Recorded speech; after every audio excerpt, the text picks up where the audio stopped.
Chers visiteurs, vous êtes en train de contempler le chef-d'œuvre des collections du Musée du Monde de Piété de Berck. Le Vieilleur aux chiens est un tableau de Georges de la Tour. Il appartient à la première période de l'artiste. Il fait partie d'une suite de vieilleurs qui, sans constituer une série à proprement parler, reprennent un même motif pour le soumettre au jeu des variations. Selon un consensus général, le Vieilleur aux chiens serait le plus ancien tableau de la Tour sur ce sujet, datable autour des années 1620. La toile, monumentale par sa taille, est la plus grande actuellement attribuée au peintre. Elle représente, en pied et à l'échelle, un mendiant aveugle chantant et s'accompagnant à la vieille. Celui-ci tient en laisse un petit chien couché à ses côtés.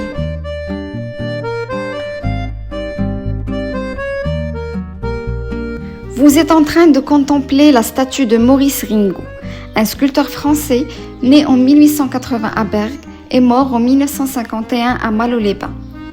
Fils et petit-fils de marbrier sculpteur, il fut élève au collège Saint-Winoc de Berck, étudia ensuite chez les frères des écoles chrétiennes de Saint-Omer, puis entra à l'école des beaux-arts de Lille et à l'école nationale supérieure des beaux-arts de Paris.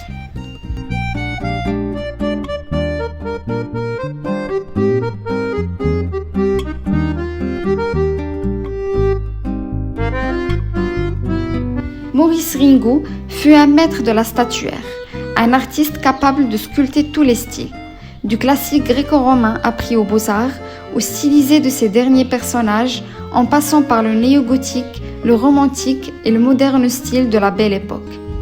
Il est difficile d'évaluer le nombre exact de toutes les réalisations de ce créateur incessant. Pour les églises, il sculpta des chaires, des chapiteaux, des fonds baptismaux, des bas-reliefs, des confessionnaux, des chemins de croix et de très nombreuses statues. C'est à Lille que Maurice Ringot réalisa son chef-d'œuvre, inauguré en 1936, le tympan Saint-Hubert de la cathédrale Notre-Dame de la Treille. Il exécuta également des bustes de personnalités, tels que les maires Paul Verlaine de Dunkerque et Adolphe Gérard de Malo. Maurice Ringot fut chargé par ailleurs de l'ornementation architecturale d'édifices publics, comme les postes de Dunkerque aujourd'hui détruites et la mairie de Malo. Colonnes, cheminées, plafonds, corniches, médaillons et blasons agrémentèrent de nombreuses maisons particulières et commerciales. Une partie des œuvres de Maurice Ringot fut malheureusement détruite durant la Seconde Guerre mondiale, mais subsiste encore aujourd'hui.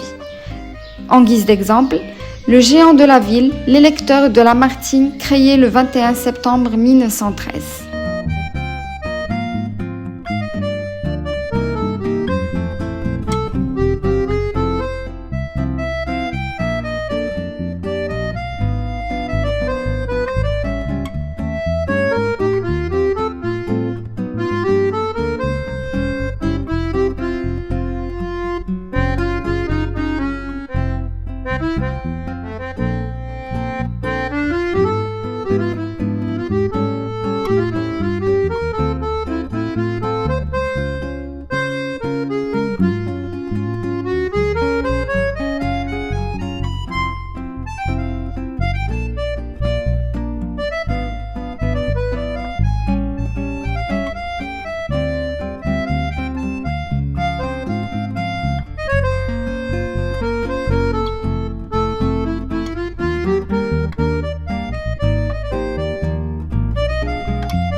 Le Musée du Monde de Piété de Berck vous offre aussi l'occasion d'admirer l'œuvre intitulée Assuérus et Amant de Franck Frankel le Jeune, parfois aussi appelé Franck Franken II ou francisé en François Frankel le Jeune, un peintre flamand des Pays-Bas espagnols, né en 1581 et mort en 1642 à Anvers.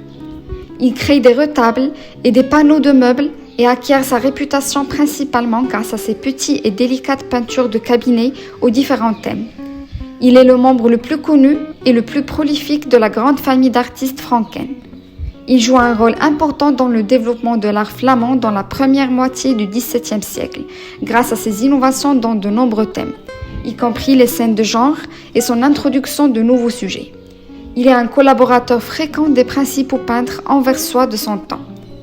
François Lejeune est un artiste polyvalent. Sa production comprend essentiellement des tableaux de petite dimension traitant souvent de sujets mythologiques ou allégoriques et de scènes historiques et religieuses. Parfois, copiés avec quelques variantes mettant l'accent sur les personnages. Il invente ou popularise plusieurs thèmes nouveaux qui deviennent populaires dans la peinture flamande, comme les scènes de genre peuplées de singes. Il réalise également une série de peintures représentant des sorcières et des scènes de sorcellerie. Il peint aussi des paysages et des natures mortes, toujours réalisées selon une technique raffinée qui rencontre le succès auprès des collectionneurs.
En ce moment, chers visiteurs, vous êtes devant une œuvre d'art de Jacques-François Fernand Lemat, un peintre français né en 1850 à Saint-Quentin et mort en 1929 à Gallardon. Fernand est formé à l'École des Beaux-Arts de Paris dans l'atelier d'Alexandre Cabanel. Lauréat du Grand Prix de Rome de 1870 avec son œuvre intitulée La mort de Messaline.